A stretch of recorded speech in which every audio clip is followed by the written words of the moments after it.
Hey everybody, I'm Layman Pascal on the Integral Stage, and here we go again, trolling the overlap between developmental transformational, neo-spiritual, integrative, meta-modern game B, and regenerative networks emerging in the age of the meta-crisis.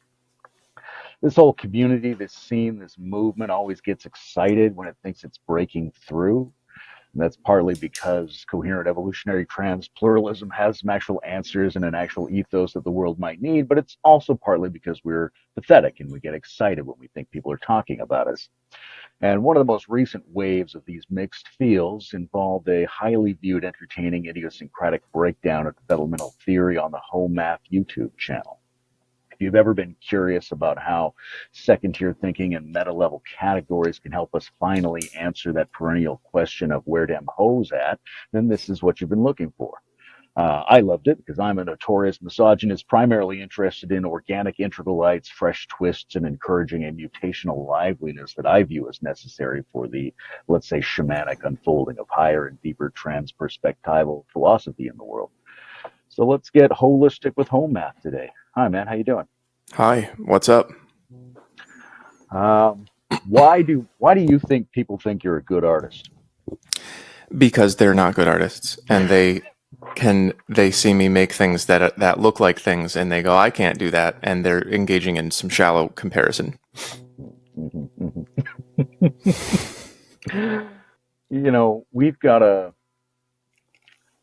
sub series on the Integral Stage called the Meta Podcast, where we interview people who have podcasts and similar projects in this space. And when I Hmm. talk to them, it seems to me like there's a split between people who want their online content to be very professional, kind of like a TV show with high production value, Hmm. and a lot of others who feel like there's a sort of ragged amateurishness that's an essential part of the emerging aesthetic in a post 4chan, post Tim and Eric kind of internet universe. Yes. I'm curious how you would characterize the kind of aesthetic that you're most drawn to, and also, yeah, both in terms of what you're drawn to creating and what you're drawn to consuming online. What do you think? How does the internet want things to look, so to speak? Well, it's such a broad question. I know you know that, but how the internet wants things to look is it's broken down into just an infinite, constantly changing number of subcategories, and then overarching themes. Back in the day, we used to have like Web 2.0 or whatever, and they used to talk about the click buttons, the click to purchase buttons, and some of them would say the new thing is they have shadows, and we would talk about aesthetics like in a very basic way. But what all that is really leading up to, what all that is obscuring, is what people want from the content and what people want to respond to. And the only thing I can really say, because I just don't like content, I tend away from. I like to stare out the window. I tend away from being a regular consumer of very much of anything at all. So the only thing I can say about that with relevance to my work is that I think people are responding to how much I just don't care about the look. And I just go, there's an idea I need you to get. And this is the fastest way of me saying it. Do you understand it yet? And then a lot of people go, yes, actually, that did help. And I go, good, because it only took me 2 minutes. And I think that's what people like about what I'm doing. So, what people want from the internet is, I mean, mostly ego validation, which is, I try to include plenty of that as well. When and how did you start getting interested in Ken Wilber's work or work of that kind, let's say? Well, it was a Ken Wilber book. That was the very first thing that got me interested, and it was during the 2008 market crash. I had gotten out of college a bit earlier and had not been able to find a real job. And there was a point where I was unemployed and barely paying my bills in an apartment near where I grew up, and I didn't want to be there. I wanted to move to a city and start my life, but I was on a $295 a week of unemployment for the whole 99 weeks of Obama era unemployment. And with all that free time, I'm a very self directed, autodidactic person. So I went to the library, got myself some free books.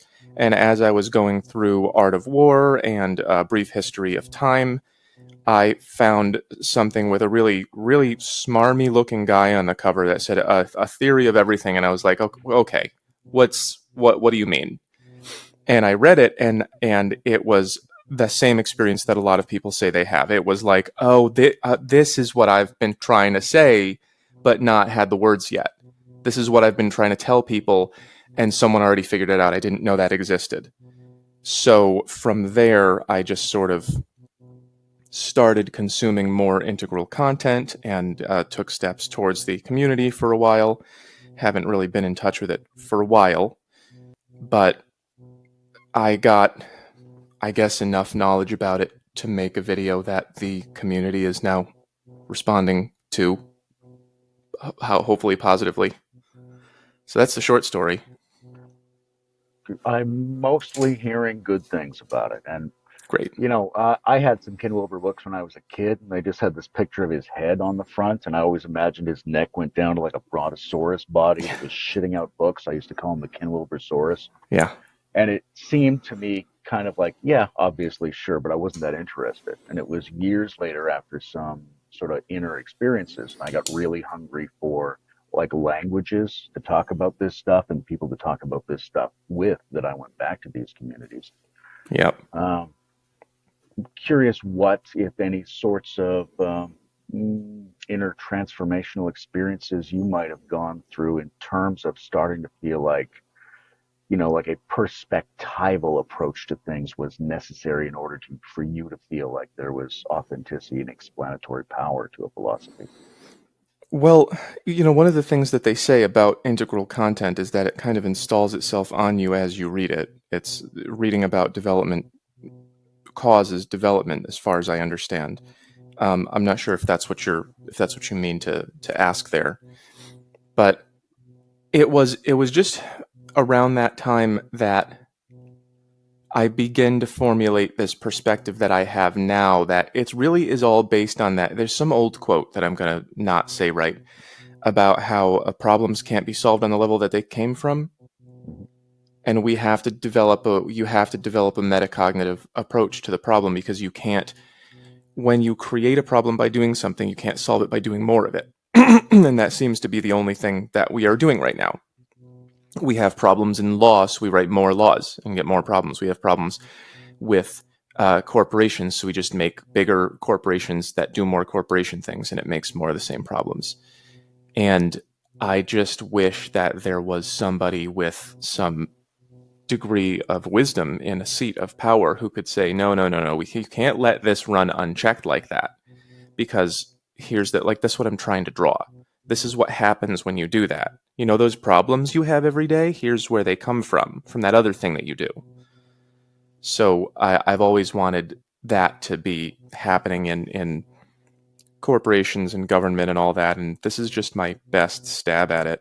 I don't know how far it's going to go, but I'm hoping that it can solve some problems for some people. And so far, it's solved problems for a good number of people in the dating in their dating life and in their personal lives. I'm having some success with that, which is nice.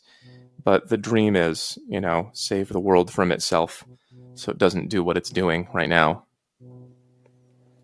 You mentioned this idea that like integral content has a psychoactive and developmental effect on people by consuming it. Yeah.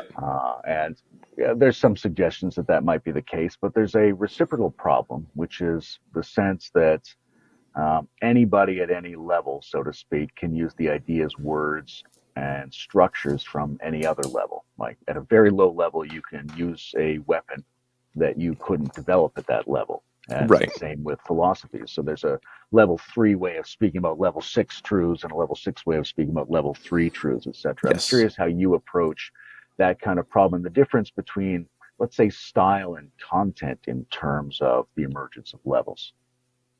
That's a great question. I'm not sure if I even totally understand it. How do I approach the fact that people do that? Yeah, like what's your sort of first response to that? All that I can do, which is really what I'm trying to focus on, I'm making something called self maximize right now, which is I wanted it to be like a half-hour video and it's turning into a book or a course. I just can't do it in a short way. And what it's designed around is for wherever you are in life, if something isn't working, I want there to be the simplest possible map for you to look at, for you to know what to do next and where to look to find the problem. Sort of get your eyes into the integral map, figure out what you're not doing that you could be, or what you are doing that you're not, and fix it. And in that sense, the only thing I can do, like the way that I tell people these are the only things you can do, the only thing I can do is understand how people are understanding things and put it to them in a way that is going to get them to do what they need to do. So the fact that we have these layers of interpretations on interpretations, it's like it's messy. It causes a lot of, like, you have a territory where there's a certain idea functioning, and then you have a territory where there's another idea functioning, and they meet each other, and then you just have problems here because they're talking past each other. We don't have appropriate boundaries because we are still treating everything like any one thing and any other thing gets to be in all the territory, and we're not making distinctions, we're not making judgments about who should be doing what and where and when, and I just see problems coming from that I'm trying to show, and the only way I can do that is by doing what I recommend. I'm not sure if that really gets at the answer to the question. Yeah, I'm not sure it does either, but I like something about it. I think a lot of what people are enjoying about your work seems to me to have its basis in a sense of clarity and humility that you bring to this in Yeah. terms of focusing on what you think you can actually provide. Yeah. You'd mentioned that you sort of interface with what we might call the integral community, although that's a pretty amorphous concept. Yeah, it I'm is. curious what impressions you might have of that. I've interacted with a lot of different communities that think they're integral, and then I run into people who Yeah. love some of those interactions, and I run into people who are like, "Oh, this was a terrible community." I'm like, "Well, where did you go? You went to a Facebook Mm. group chat?" You're like, "That's Yeah. not necessarily the community." Right. Yeah. What was your Yeah. impression? So my impression of the community at large is that the people who are more established in it, who are more higher up and more consistent, have been doing it for longer.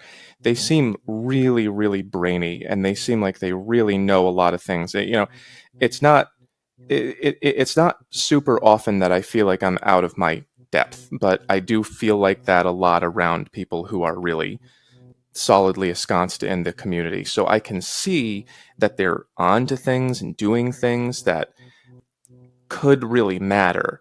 I don't always see them taking root. I don't always see, like, I heard at some point that Hillary Clinton learned of integral theory and said that she liked it and it was important, but I don't see her applying it in her career. I don't know if that ever happened. I don't know if she is, but I just can't recognize it.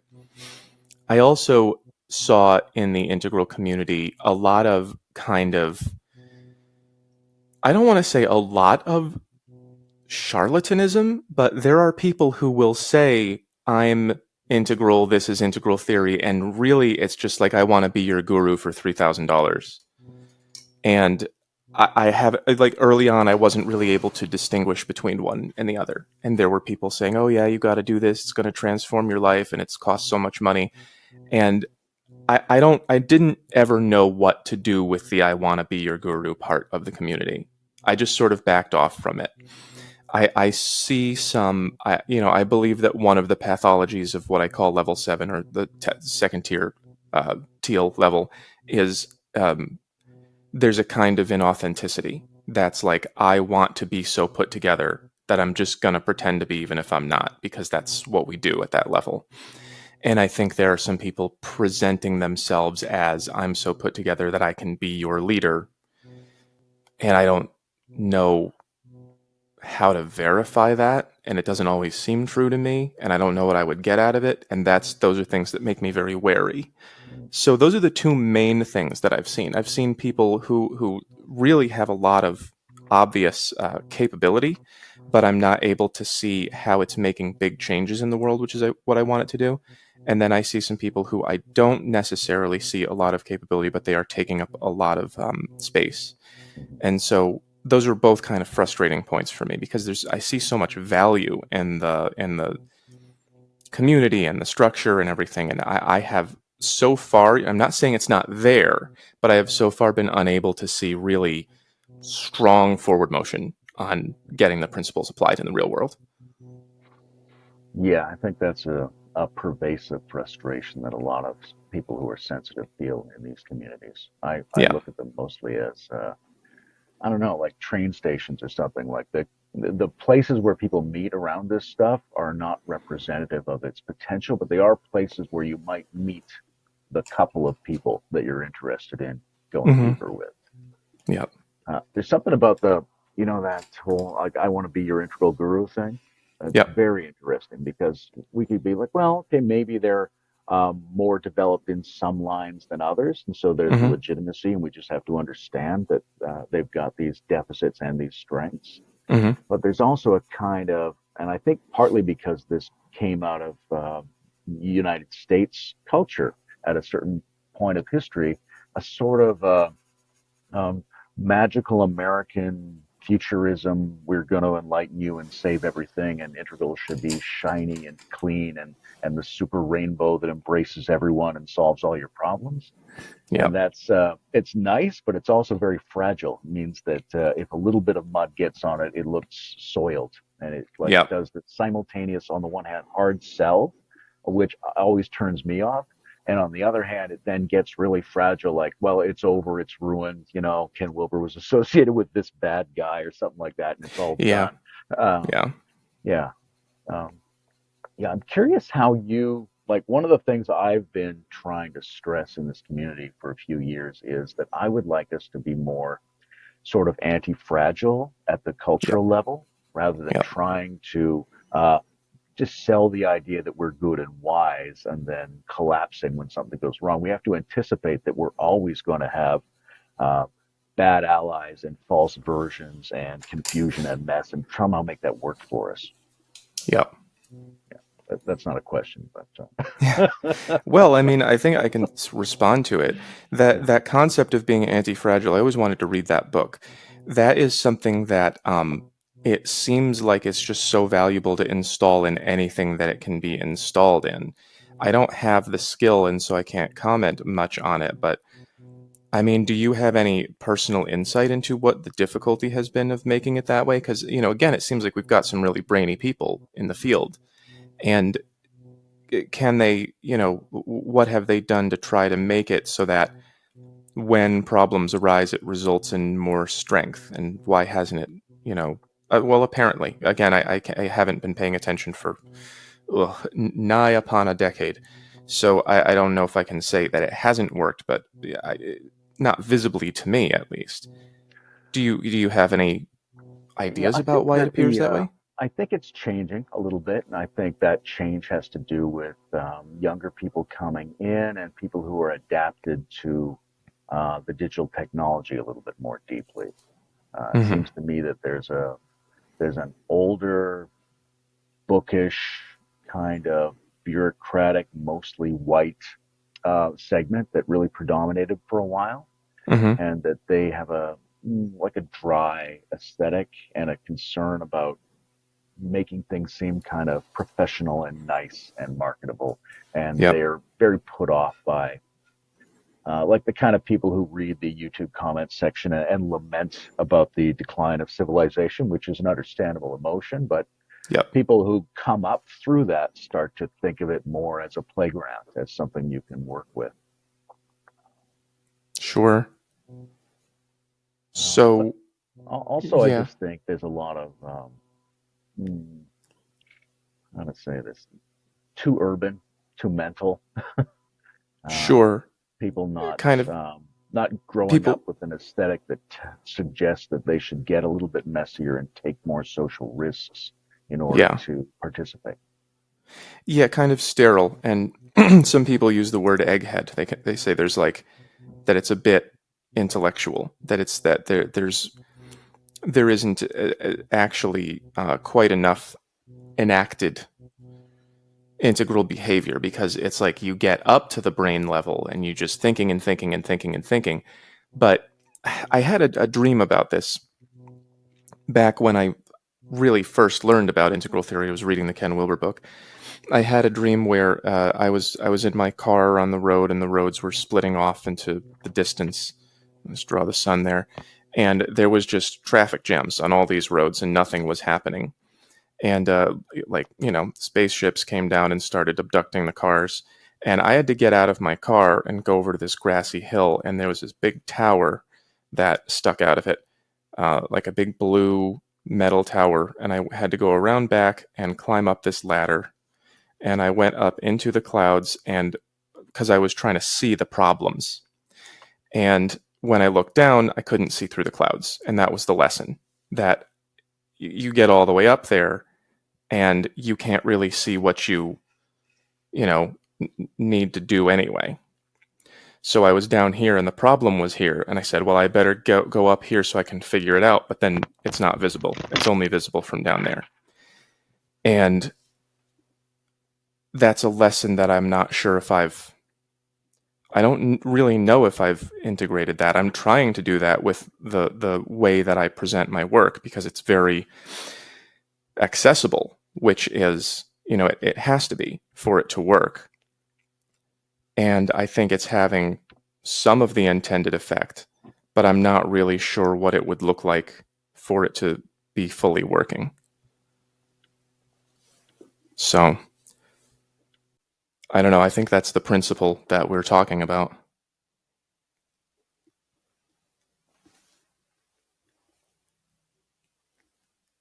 Did I lose you? I don't seem to be able to see or hear you.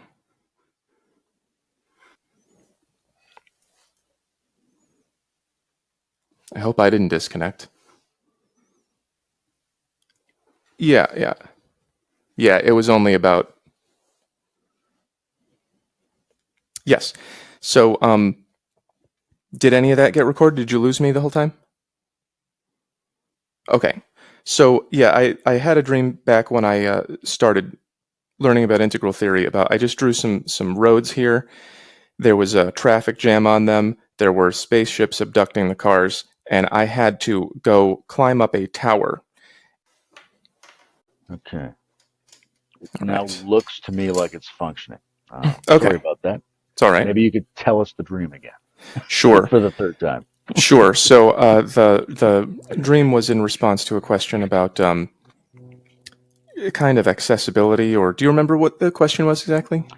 It had to do with like anti-fragility and messiness, Yeah, and that's right. yeah. So it's about, I took that question as being about the application of integral theory to the world. And I brought up a dream I had right when I began studying integral theory, when I found the Wilber book for the first time, The Brief History of Everything, or A Theory of Everything. And I was doing a lot of sleeping in and having dreams at that time. And I was in a traffic jam that was stretching on for, there were all kinds of roads interconnected, and no one was going anywhere. Everyone was beeping their horns. There were spaceships coming down and abducting some of the cars, getting floated up, and that was very eerie, and I didn't know if I should be scared of that. So I got out of my car, went around to this grassy hill, and climbed up a tower so that I could see the problem better. Mm.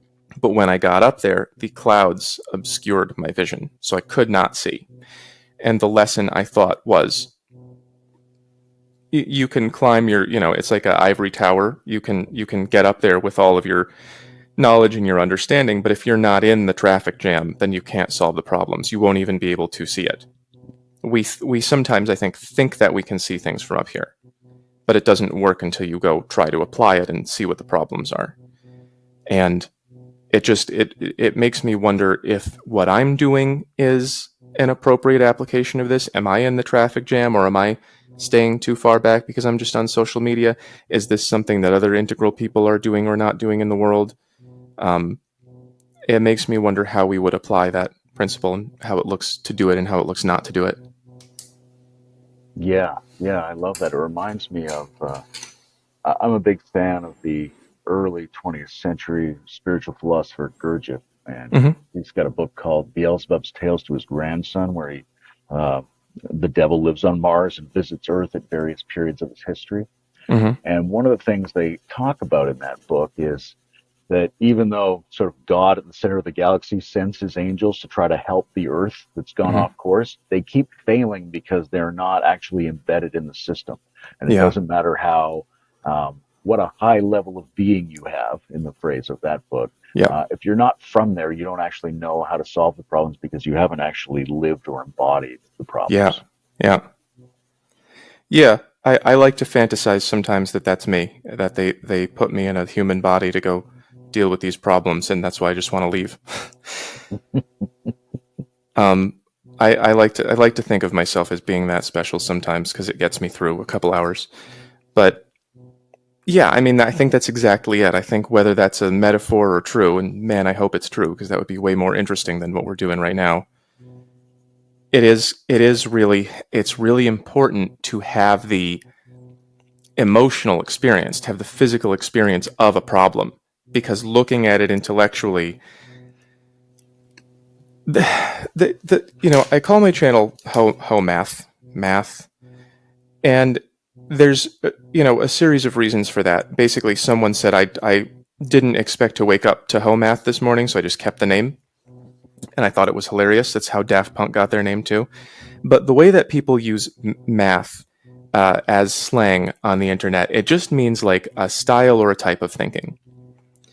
And there's like a girl math and boy math and that all that kind of thing. So Ho Math, for me, means the way that the breakdown of our sexual and romantic relationships is affecting the world as a whole, or is affected by the world as a whole. There's mutual reciprocal effects between our relationships and our economy and our society and our happiness and how many SSRIs we're on.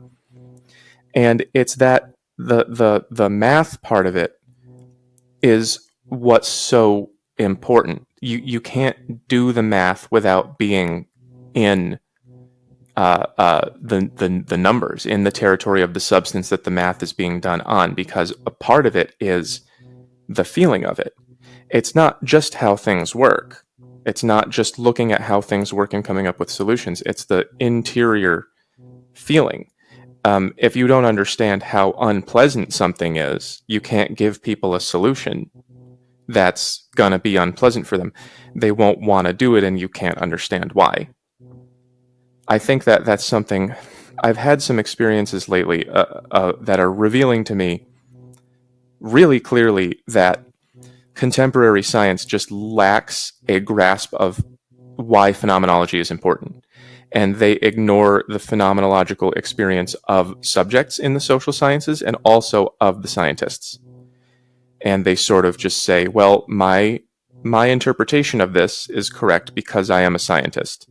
I have gotten the correct degrees. Let's draw this guy with buck teeth. I've gotten the correct degrees, and so I am the smart guy, and so my interpretations are correct. But he's not thinking about his own reasons that he thinks that, and they're also not understanding. There's one thing in particular that I keep bringing up about there were two different measures that were taken in a certain situation, and it was assumed that people would lie at the same rate about both of those things, even though they're entirely different emotional experiences. And it's just like completely just disregarding phenomenology. And that's, you can't do the math without having the numbers. So I don't know how to fix it. I know that it's the problem. Yeah, I'm thinking of, when I first got into these communities, I had to make some conceptual distinctions like integralist versus integralite. An Mm-hmm. integralist was somebody who could describe the world in terms of the theory, regardless of what they were experiencing. And an integral light was somebody who I thought of as like indigenous to the vision logic space, somebody who came up with these kinds of patterns out of their own lived experience, Mm-hmm. whether or not they had the words for it and whether or not they would relate to these kinds of theories or not. Mm-hmm. And the more I look at it, the more I see it. I want to come back around to the relationship stuff because that's so much what you focused on. Mm-hmm. That the place where the rubber really seems to hit the road is in people's intimate relational lives. That seems Mm-hmm. to be where they figure out whether they can encounter the messiness or not, whether they can embody their values or not, and whether they have enough humor and confidence that they can uh, get over their own perspective, embrace the perspective of others, and take different angles on their own experience or not. Like it seems to all come down to these, not all of it, but a lot of it comes down to the sort of furnace of our actual emotional, sexual, and personal lives. Yeah. Yeah. Yeah. The application is, it's kind of how you know what level you're really functioning on. It's not what you can conceptualize. It's the way that you actually live, and it requires, I think, a lot more testing than we can do with sheets and questionnaires and that sort of thing. And ultimately, I think I'm trying to design the simplest possible way to do that. What I'm doing with my self maximized project is I'm trying to make two 8.5 by 11 sheets that contain all the instructions you need, not to know what to do, but to know how to find what to do.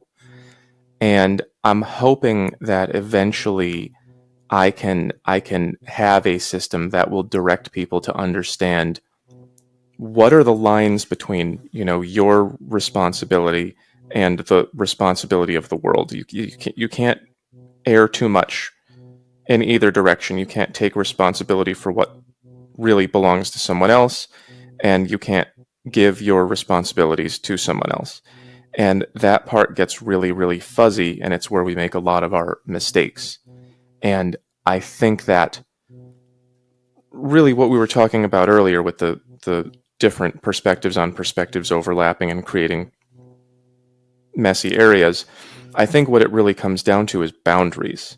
And having a tool to help people understand boundaries more clearly.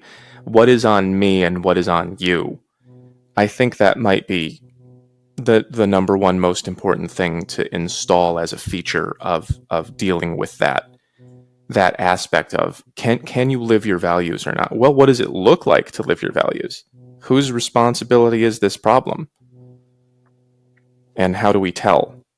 I'd like to make tools for that to make that simpler. I think that that working at least part time in a visual medium is essential for that. I think Mm-hmm. back to my own attempts to bring my inner experience close enough to different people's meta theories that I could start to be a critic or commentator or contributor to those theories. A lot Mm-hmm. of it had to do with me sitting on the floor all day trying to make visual maps of this stuff, trying to diagram the process so that I felt I knew it well enough. And Yeah. I think that's a subset of just multimodality. Like I could have and probably should have been dancing it out and some other kinds of things. When Oh, we get sure. over confined to the verbal mode, then we tend to um, lose focus on the ability to instantiate these things as the primary element. Yep. Yeah, I mean, I've heard of dancing it out. I haven't actually tried it, but um, where do you come up with, when is it time for you to do something like that? For you to break away from what seems normal and to act on things in a different way? Because I think that's a really, like, potentially a great answer to the question we're talking about of how do you get in the mess of things and how do you figure it out? How do you install the emotional experience? Is it dancing? Is it, because it's not always verbal, that's for sure. When do you begin to do alternatives? Yeah, that's a really good question. I think a lot of it is circumstantial. Like I think we end up in situations or people make suggestions and we Mm-hmm. either say yes or say no to those things. Mm-hmm. But I think a lot of it for myself, two things really come to mind. And one is just a sensitivity to how long I've been in a particular mode, right? If Mm-hmm. I've been doing writing or I've been doing interviews or something like that for a couple of hours, I start to feel it subtracting from my overall capacity to understand and embody what I consider to be important.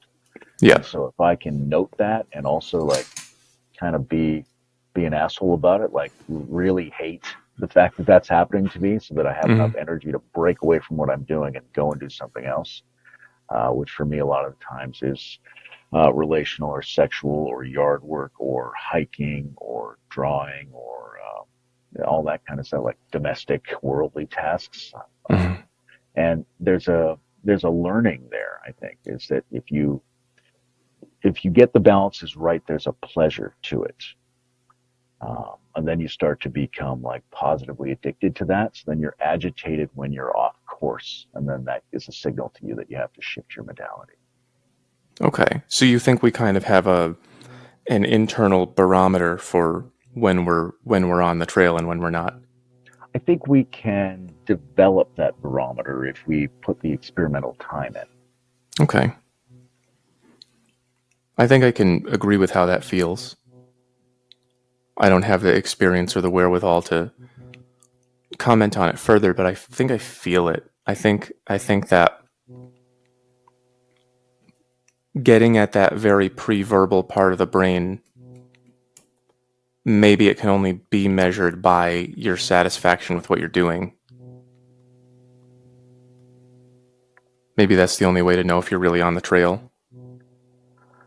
It's certainly a plausible suggestion. Let's maybe meaningful satisfaction or something like that would be a good way to frame it.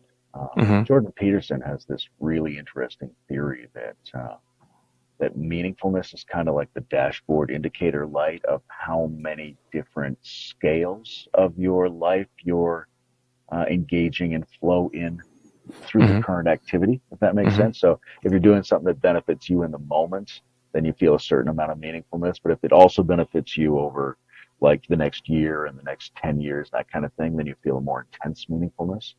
Mm-hmm. It's speculative, but I like those kinds of approaches. Yeah. The other thing that I use a lot is sort of tracking multiple intelligence systems at the same time. Like I try to Mm-hmm. have my moment to moment mindfulness be equal parts mental, emotional, and physiological. And that kind of stuff and the periodic kind of interblendings between those sets of information, I find like they guide me pretty well in terms of how much energy to put into which sorts of tasks and when to drop out of them and try something else. What does that look like? What Um, what is what's an indicator you need to do something? yeah, great question. A kind of a Well, if let's say I'm tracking those three systems or them as an example of multiple systems in general that I might be trying to track and hold relatively balanced. Mm-hmm. When that starts sort of failing, when it starts over gravitating to one, no matter how much internal effort I'm putting into tracking them all, that's sort of an indicator. It starts to, like my attention and feeling starts to pile up into one of my systems and I become really see. pressurized there. I see. So you're you're sort of tracking your own multiple intelligences as you are engaging them Yeah, yeah, I'm trying and to how make they're that feeling and what they're doing. the like the ground zero of my mindfulness practice.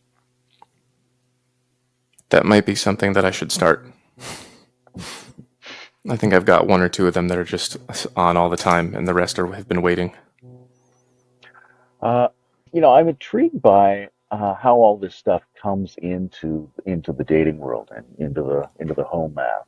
Hmm. There's obviously clearly in intersex relations is a huge ongoing perennial human interest, and this is an age of digital services that provide that kind of stuff. But it's also an age in which a lot of people feel like they don't have adequate role models and practical philosophical instruction around that stuff. There's a famous, like, the boy crisis, loneliness and friendship and girlfriends and all that kind of Hmm. stuff that people turn Yep. to. It's a philosophically at the upper end that kind of Jordan Peterson's, but also the Andrew Tates and stuff like that. Yeah. Um, what makes that area, what makes the dating scene an interesting intellectual area for you to explore? Well, I mean, I think that it's really a happy accident because my success was overnight.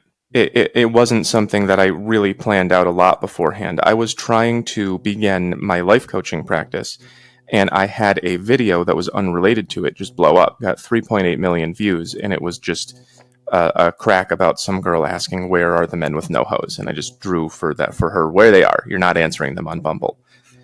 And when that happened, I just said, "Oh, great! I have all the skills for that. I know how to make music and graphics, and I can do the whole thing." So I made a career out of it.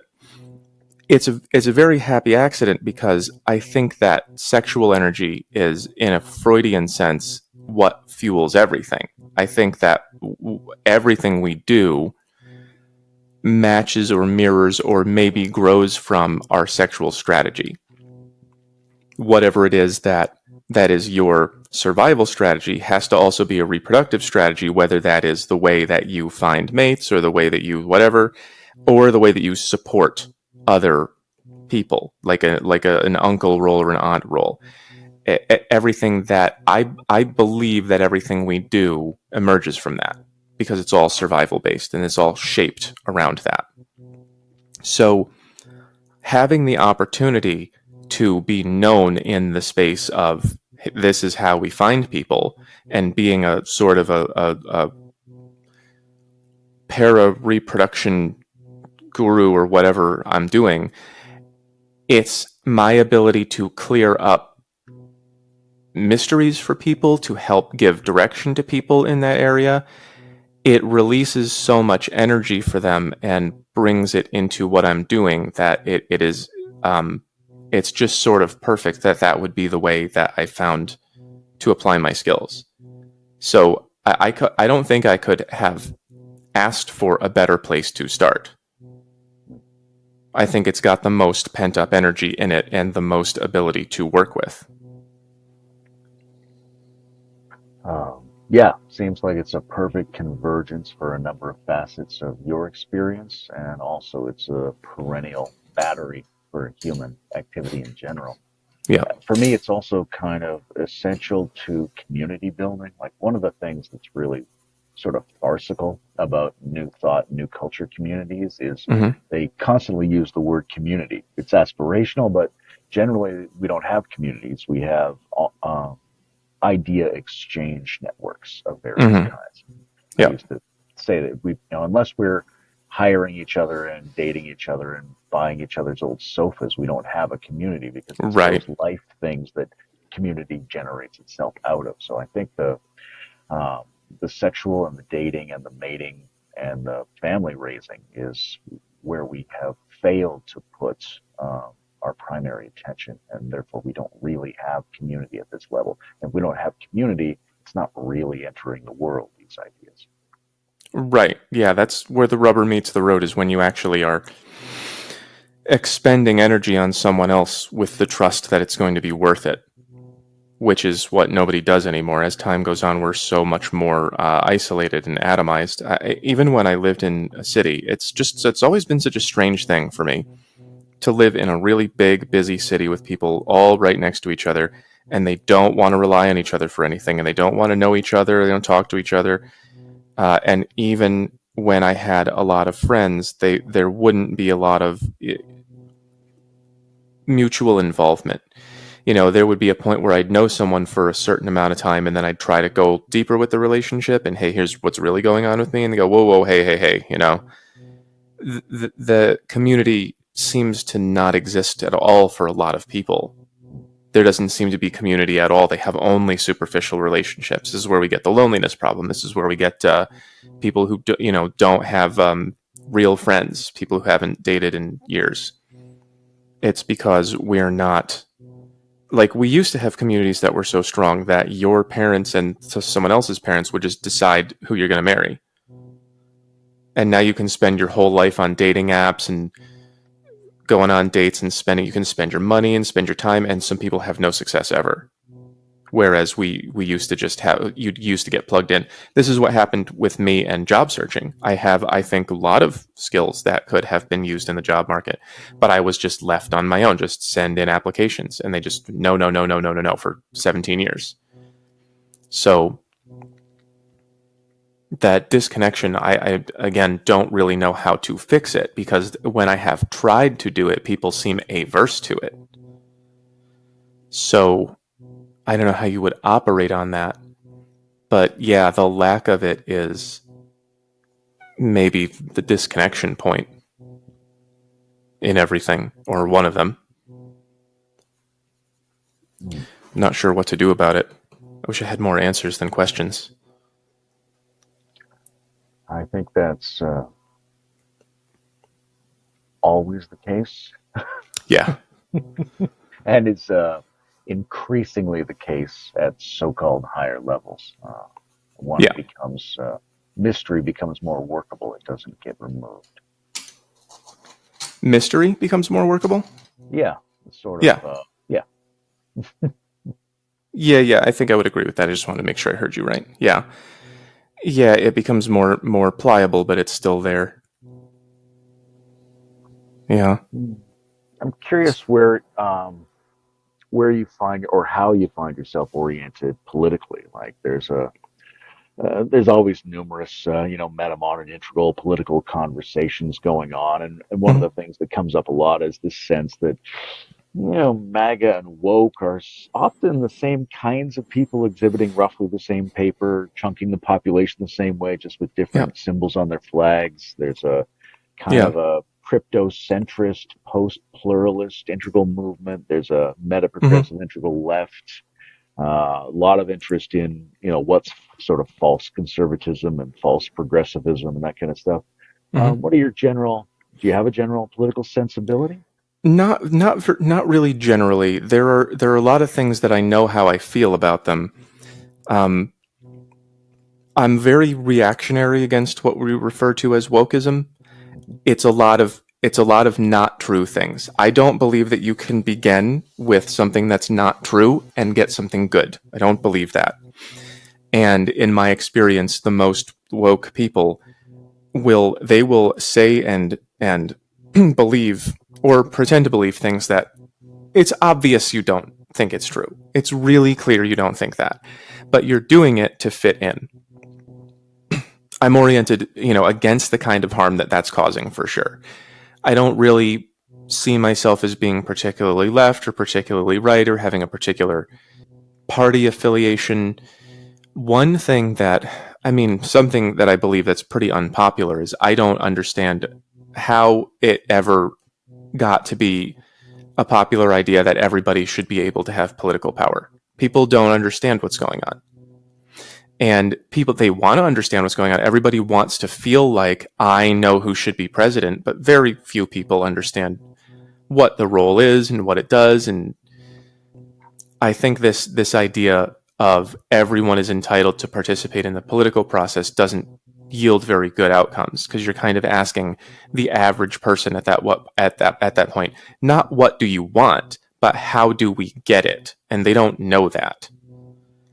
So I would say that my political orientation would swing towards a system where we select leaders based on competence, not based on popularity. We have this whole money system in politics that we're not getting out of. It's just this spiral that's gone so far that you really can't ask the people making money on politics to stop doing it, because it's their whole empire relies on it. But I wish that we had a system where you could go to your neighborhood church or town hall and participate locally, and so that you'd be able to say what you value, and whoever was in charge, who would be locally selected, would just go up to the next level and go for your county or your state or whatever, and be able to say what they value. And so the values would be taken up to the top, rather than everybody just getting little cards in the mail saying vote for this guy and then voting for something and getting something else. being able to integrate what people actually want and need and how they actually feel is just entirely lacking in the system. We're giving people pacifiers and telling them that they're helping when they're really just. I view voting as just a waste of time. You're standing in line for a few hours to pretend that you did something, and they're just going to ignore what you want. So, I mean, those are my strongest feelings about politics and how it's going right now. Yeah, I find in these sort of thought communities, there's a lot of focus on who might be a higher level individual that we Mm-hmm. could support, and there's a lot of focus on how we sort of come together to create an ethos or a mood that combines and goes beyond values rifts between people. Mm-hmm. But there's not a lot of focus, or the people who are doing this focus aren't integrated well enough into these communities on how you design actual systems that would be the developmental correlate of higher or wiser people. I think some of that you see in people who are concerned about like the lowest possible level of change is like ranked choice voting or something like that. Like people who are just thinking about what's actually one or two or three levels up in terms of how we systemically do these operations. Mm-hmm. Because it's really interesting to look at the so-called history of wise people on the human planet. Yeah. Because if it worked, right, if the method of um, attracting people and drawing them into meditative and emotionally transformative praxis, if that was all you needed to do, we'd have a wise civilization right now. It's not Mm-hmm. adequate to change the insides of individuals. You also have to change how we like compile our group decision making has to get up to that same level to lock in terms of the quadrants. Right. Yeah, so something like that. Like even that what you were saying was is I think a lot of people are very sympathetic to this notion of like a bottom up system where people where you'd make a decision and then somebody could go from there to the next level, there to the next level. Mm-hmm. Mm-hmm. But then how exactly do we make that decision? Like what is a smarter, more integrated, more sapient way to vote, right? Like show of Yeah. hands majority is maybe only ever going to get us the counter results we're constantly seeing. Yeah. For sure. I think that also there's an aspect to it that I don't know. A lot of people don't want to talk about it as much, but this kind of thing, there can be, individuals or groups or institutions that have fundamental incompatibility. And if you give them shared territory, they're never going to work it out. The way that I say it is I'm not sure if I read this in an integral book somewhere where I picked it up or if I wrote it. But you can't put the gay bar next to the fundamentalist mosque and say just shake hands and enjoy each other's company because there's a fundamental value clash that they don't want to live with each other. There has to be boundaries drawn to exclude this. People are always include, but you can't include things that negate one another. And if you have two separate things that can't possibly include each other, they need their own territories. And I don't see anything anywhere that creates that right now. Yeah, I think that's one of the important elements of visual thinking in all of this. Like you see it in um, Wilbur and other people who fall back on diagrams all the time to make their Mm-hmm. point, because you can easily say that everybody should be equally integrated, but as soon as you try to sketch it out, you Yeah. need these dividing lines to make any sense of it, and then those Mm-hmm. dividing lines suggest something about how our systems are run. Mm-hmm. What else? I'm curious about. You know, there are some decent forms of woke, and there's a lot of gross forms of woke that just make one's heart go crazy.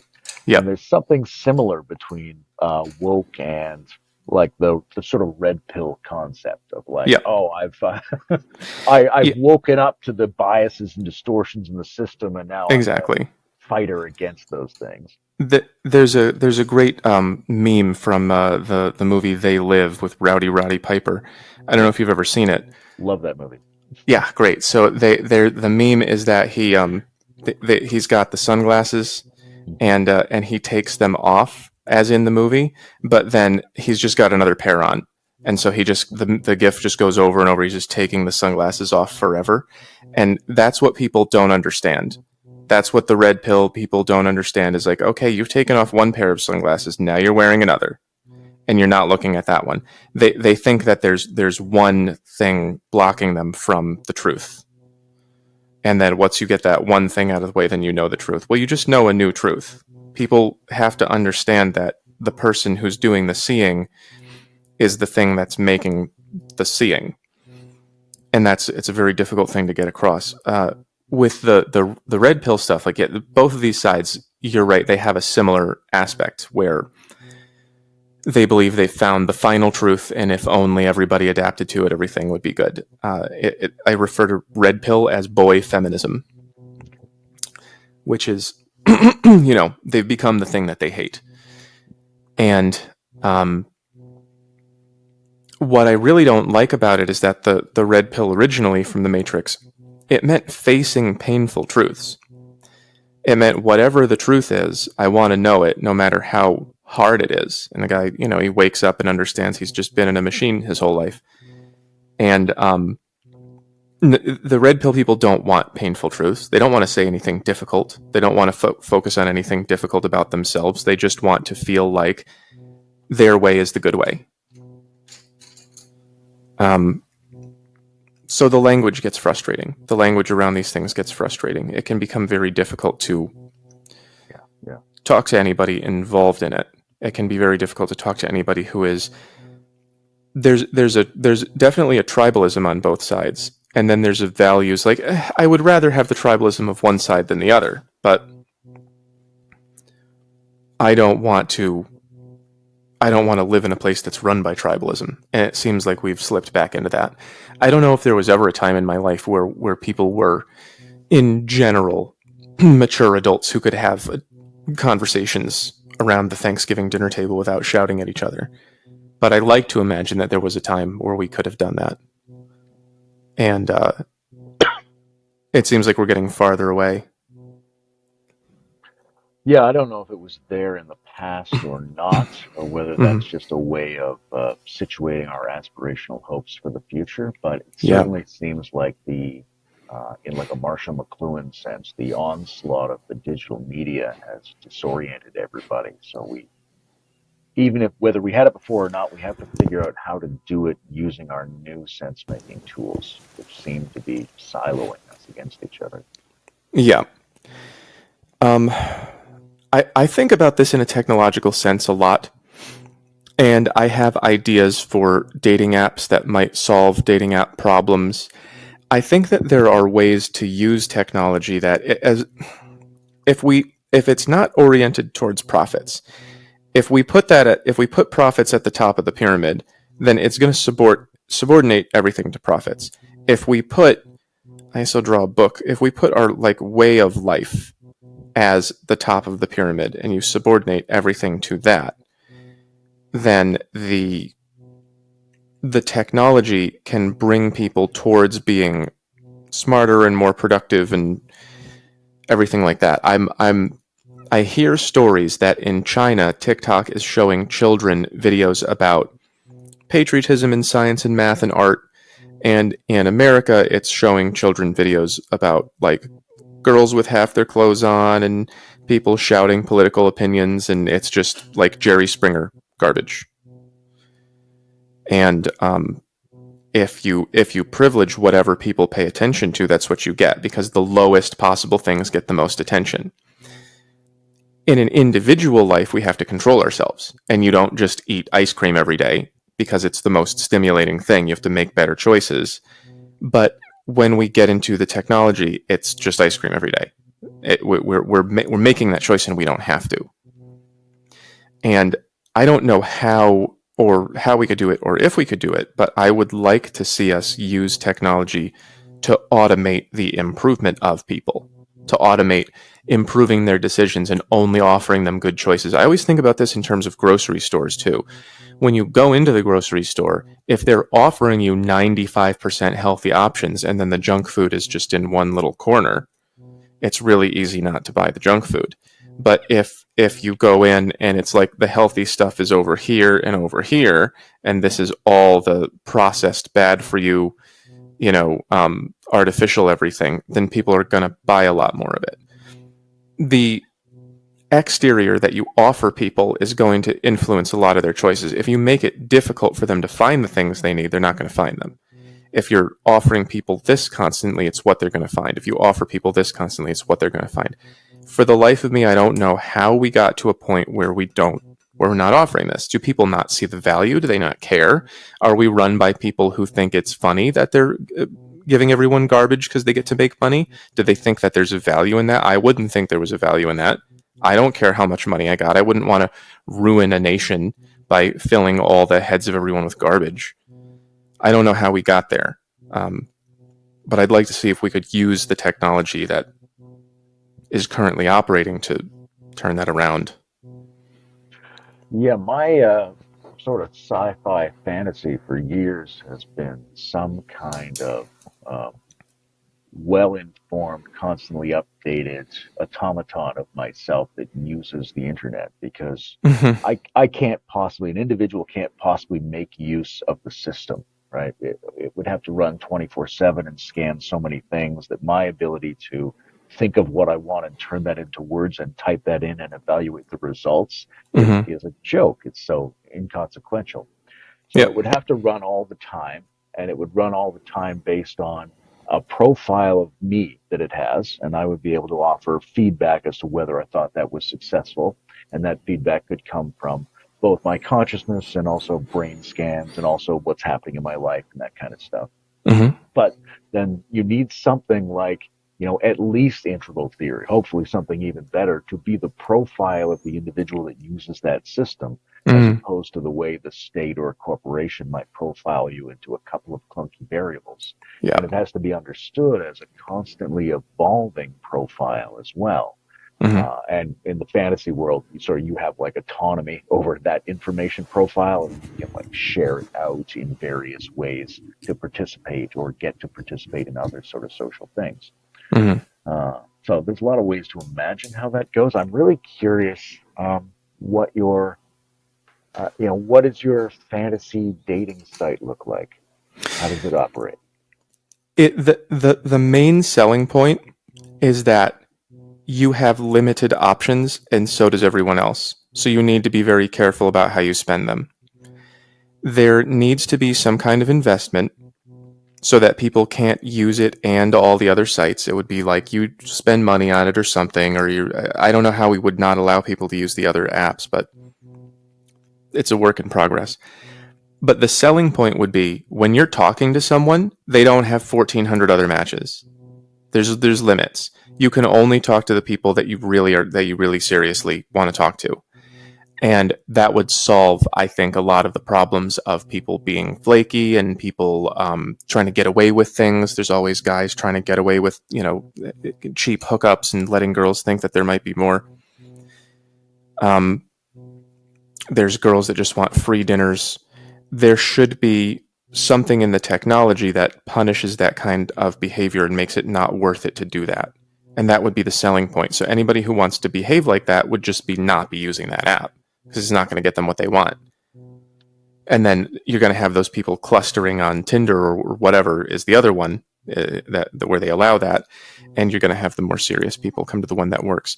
I think back in the day they had eHarmony, and that one was pretty highly spoken of. I don't know what happened to it, but I heard people used to say that it was good at finding good long-term matches, and I don't know what metrics they used or how that worked or why it's not working anymore or why it's not here anymore.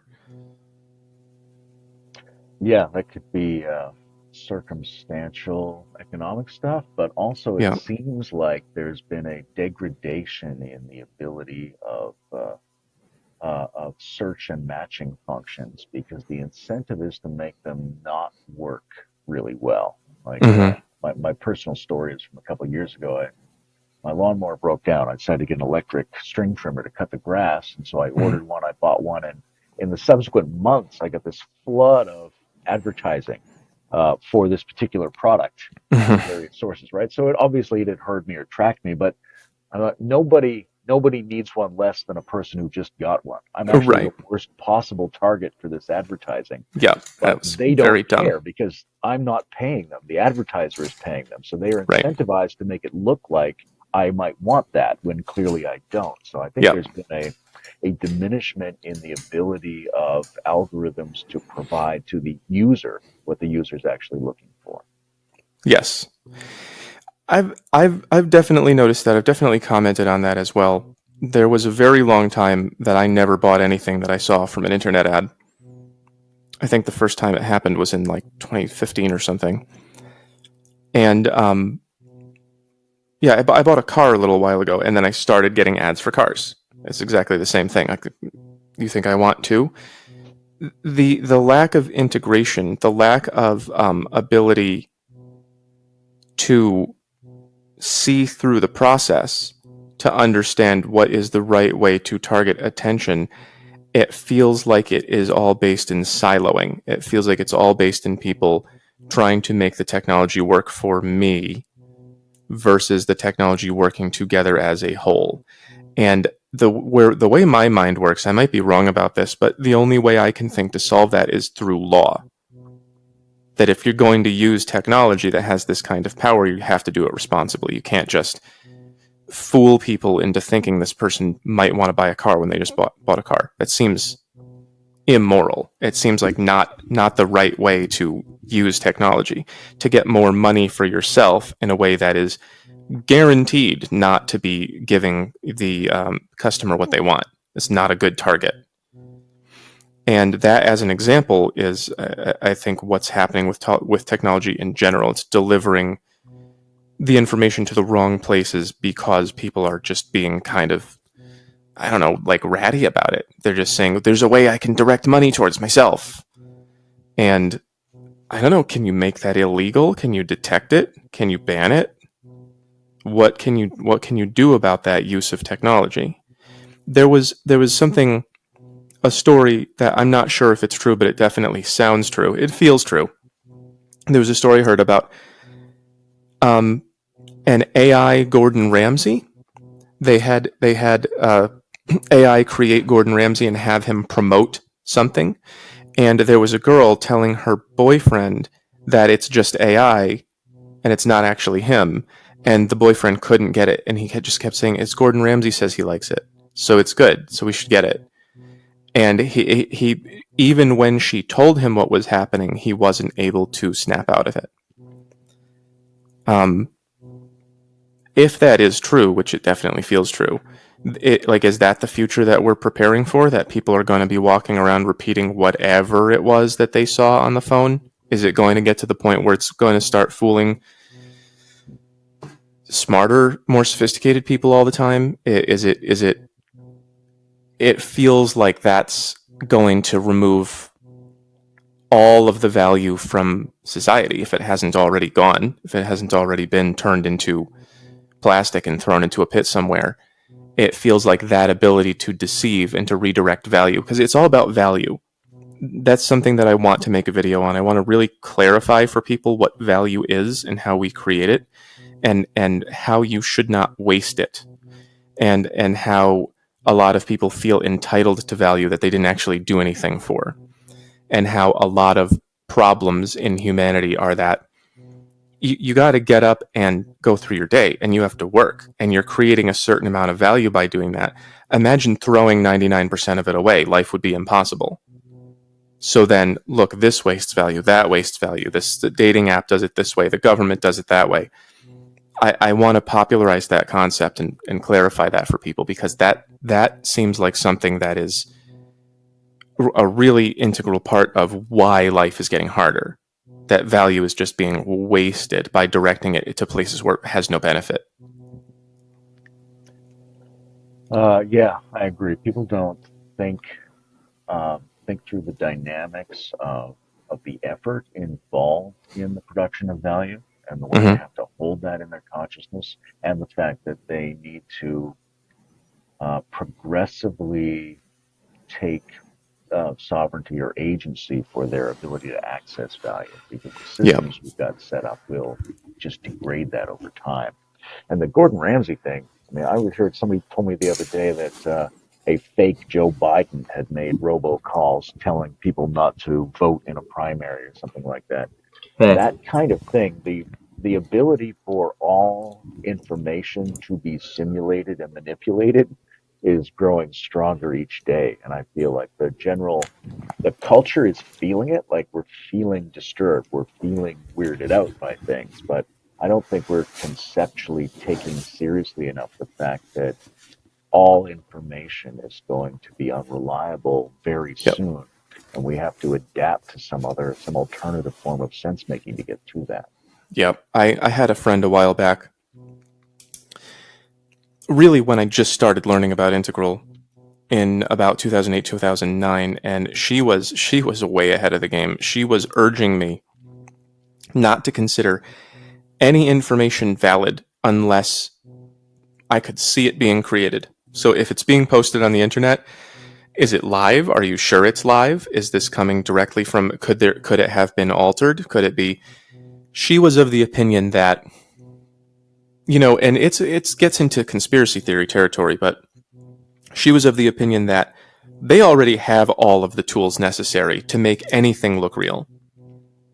There could be celebrities that are dead and they've been generating them in movies for decades.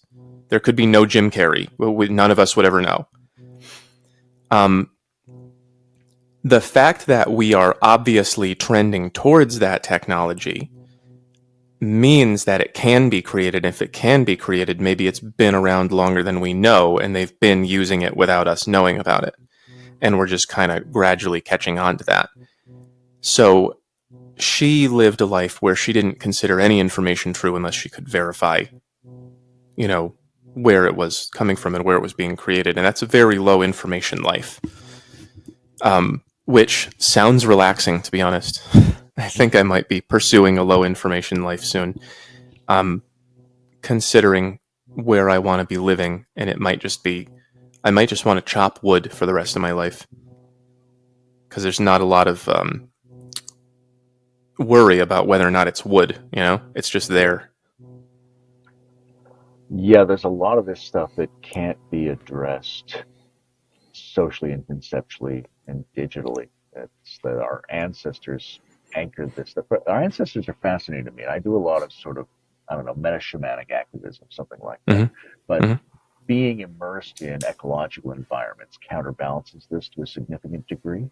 Hmm. And then the other side is the self-development tactics they use, the heuristics for inner evolution used by our ancestors were uh, not overtly cognitive in the way that a lot of our contemporary models are, right? That drumming and dancing and visions and entheogens and things like that are not as straightforward as watching yourself and meditating and trying to take Hmm. meta perspectives.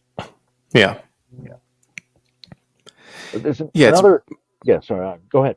It's more playful. It's more Yeah. playful. We're very linear, and we're always. What book did you read that in? Where was the order of words that you got that from? Is the question we always ask each other. Whereas there's a lot more playful, more formless ways to get knowledge that we are ignoring, I think. Yeah, you can just say the mountain told you. Yeah, exactly. I'm thinking about the when we were talking about the red pill. So I've been asked to be on a podcast about spiral dynamics and dating in a Hmm. couple of days. So one of the questions they were trying to prompt with was around the pills of different colors. Hmm. Um, and I liked the way you were describing the red pill. I think maybe I'll grab that and attribute it to you, the boy feminism phrase. It also Yes. reminds me of something. The psychoanalyst Jacques Lacan had this phrase, "Les non-dupes errant," the non-dupes go astray. The kind of like there's a gullibility when you think you've seen through the system. Hmm. You're willing to believe almost anything that makes you feel Yeah. like you're the one who's escaped the delusion. So there's an Yep. extreme gullibility in that. But I wonder what your take is on on the other pills, on like blue pill and black pill, let's say? I struggle to understand really what they are. I have not consumed a lot of this content before I started creating it. The red pill, just to recap, I think began as you gotta face the truth, buddy, and became boy feminism, and there's just a lot of crap in it. The blue pill, I think, it originated as please don't tell me the truth. I just want to relax. I don't want to know anything. I don't want any responsibility. Let the world happen around me. There's this boomer meme of a bald guy with the fuzzy hair around the side of his head, and he's got a grill, and he's grilling hamburgers, and he says, "I just want a grill," and he's got a dopey smile, and he's wearing like a button down shirt, and that whole idea of I just want to grill, meaning I don't care what's going on around me. I've seen some really good takes on that. Like he realizes that he's grilling bug burgers, and it's like, oh well, maybe you should have cared about what was going into your food. I've never been able to do that. I've never been able to take that angle on philosophy of I don't want to know. I'm doomed to want to know what's going on. But I think that blue pill, it doesn't. I don't think anybody who talks about these things thinks of it that way anymore. I think they think of it as just be nice and be romantic and do the traditional things that we say to do, and that's the best way. Don't pay attention to the darker aspects of psychology. Don't pay attention to like what is it that makes people cheat and what do people really want. Just get out there and be yourself. And it sort of is in a slippery way like the old blue pill. It's like just don't pay attention to those things. It's almost saying just don't pay attention to those things whether they're real or not. Just be nice and see what happens. And I think there's more of a wisdom to that than just ignoring the truth, because then you don't have to worry yourself about this stuff and you can just take what comes. I've never been able to do that. I have to be in more control of my life than that. I don't want to just float through it. The black pill, I think, is based around young men who feel that they never will be attractive to women for whatever reason. There's like short guys and men with other various traits that are considered unattractive. And I think that what they do is they sit around all day watching videos about how they're never going to be happy, and then they hate life. And I don't know why you would want to do that either. Are they're just looking for reinforcement of their ideas because it feels good momentarily? I don't get why you would want to do that. Again, I haven't watched enough of it to really understand. Sometimes people accuse me of being black pill because I will say that women prefer tall men or something, which is just true. It's very true. It's not true of everybody. But I don't really understand why people create those things. Why the black pill in particular. I understand why people do red pill. I understand why people do blue pill, or whether or not they're doing it consciously. I don't understand why people would say, like, one of the things they say is, it's so over. I don't know if you know about that. No, what's that? It's so over. It's just a phrase that I hear a lot around the black pill. And they have, memes of sad looking characters. And they're basically just saying it's that nothing's ever going to happen for me. And sometimes people will send me videos on TikTok that just have, proof that nothing is ever going to happen for you if you have this or that characteristic. And it's almost like, I think the value of that kind of content, is that it feels validating towards their experience. So I haven't been able to get a girlfriend, but it's because I'm short, and it's not because of anything I can change. So it's a removal of responsibility.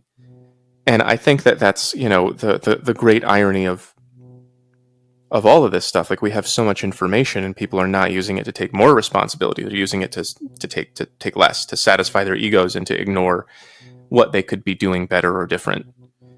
I think they all have that in common, all the pills. And there's a bunch of other ones too. There's white pill, and there's, I don't know.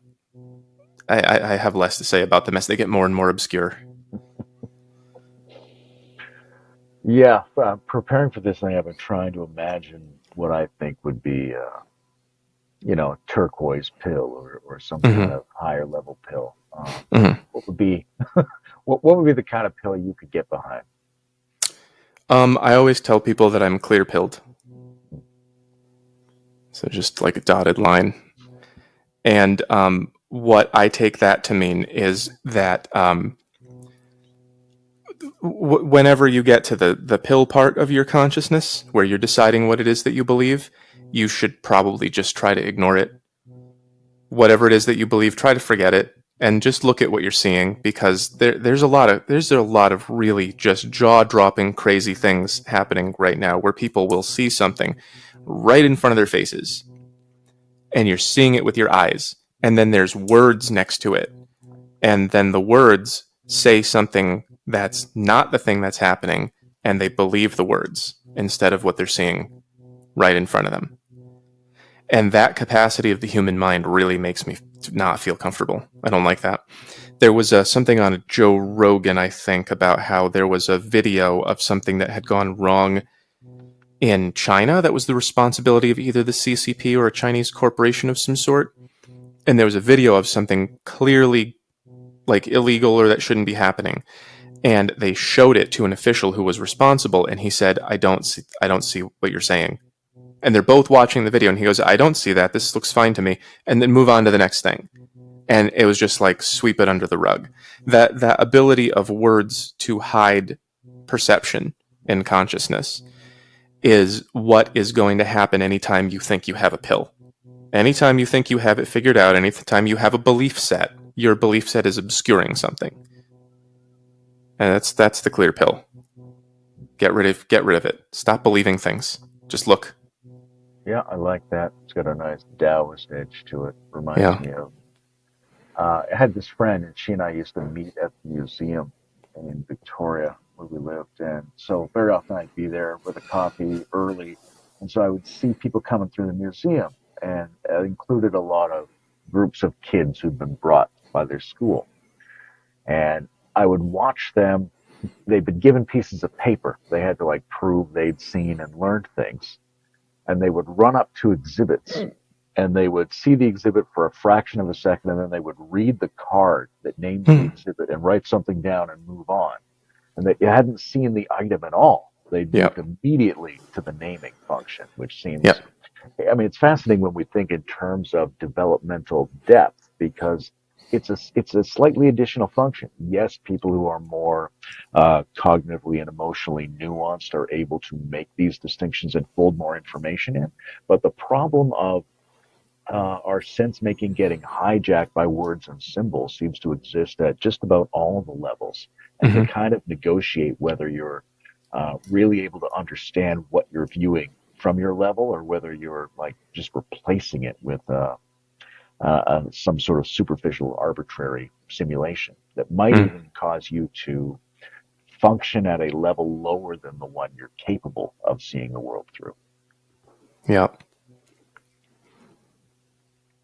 Yeah. So it's kind of like the map and the territory,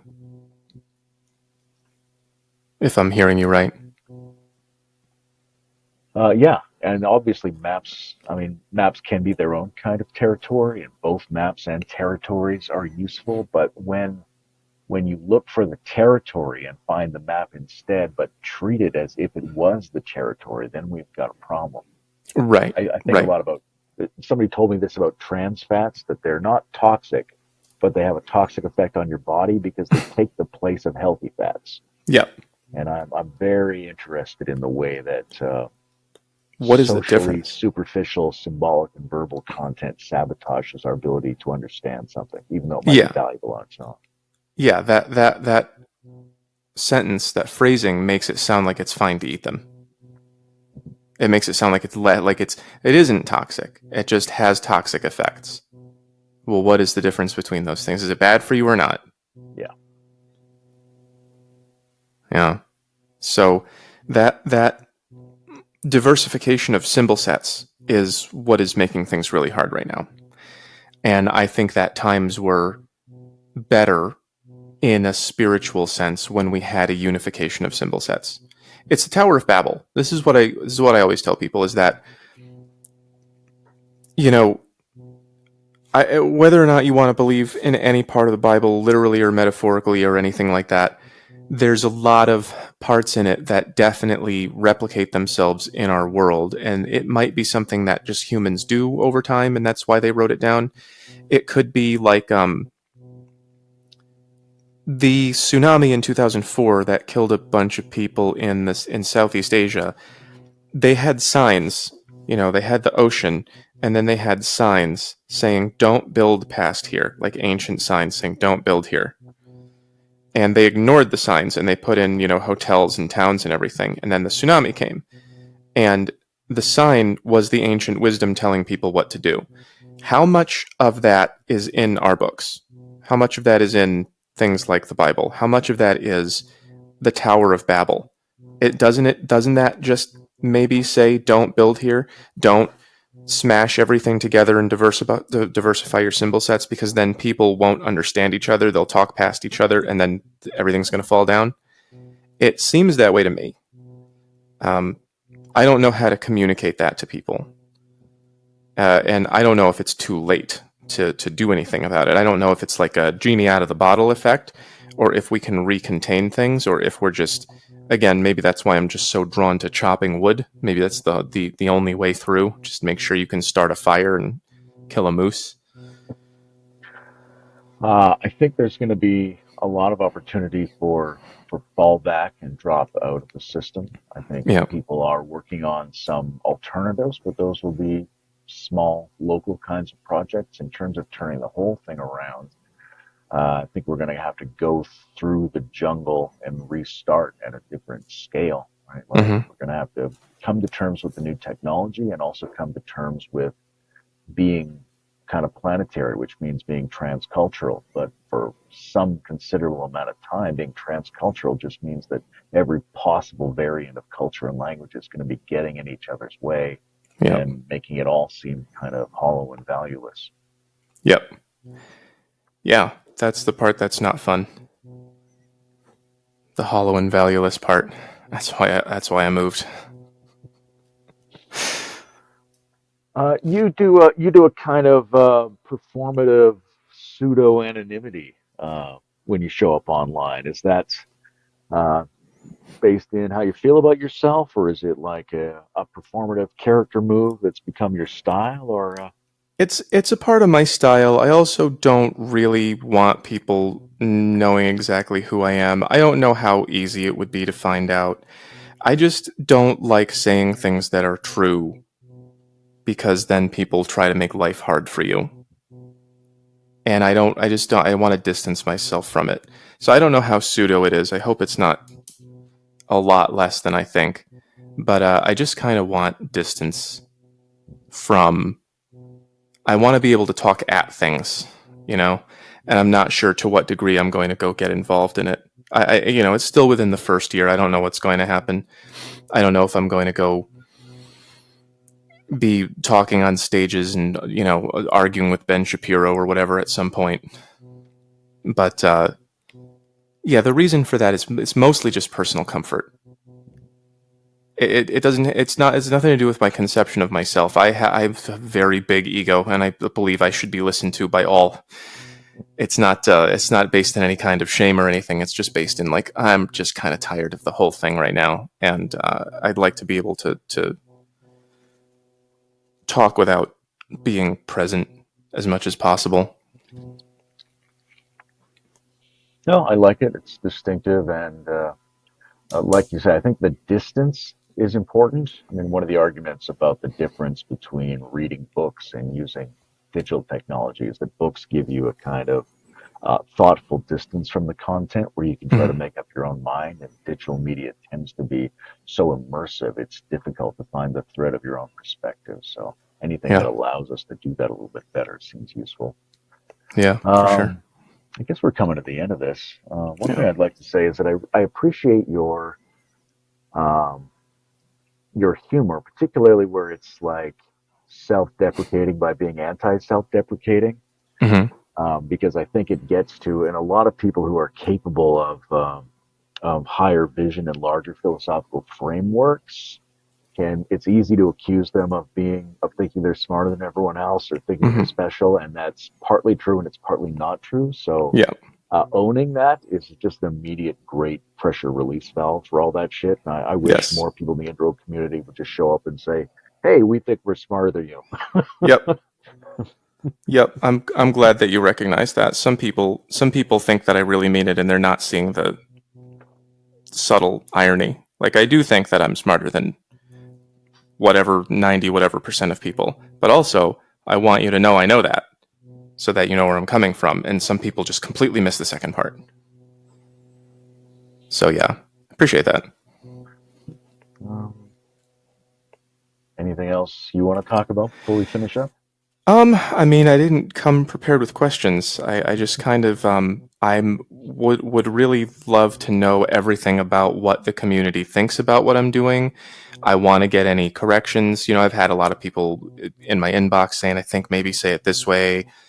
I appreciate all of that. I hope that I am bringing a lot of positive energy to the community, and I really am looking forward to in what ways I'm going to work with different sorts of people as this goes on.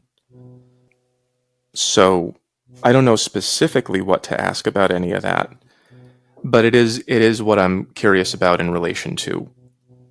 You know, I've chosen to make the whole integral thing a part of my work, and the integral people are going to have various opinions about that, and I'd like to get to know more.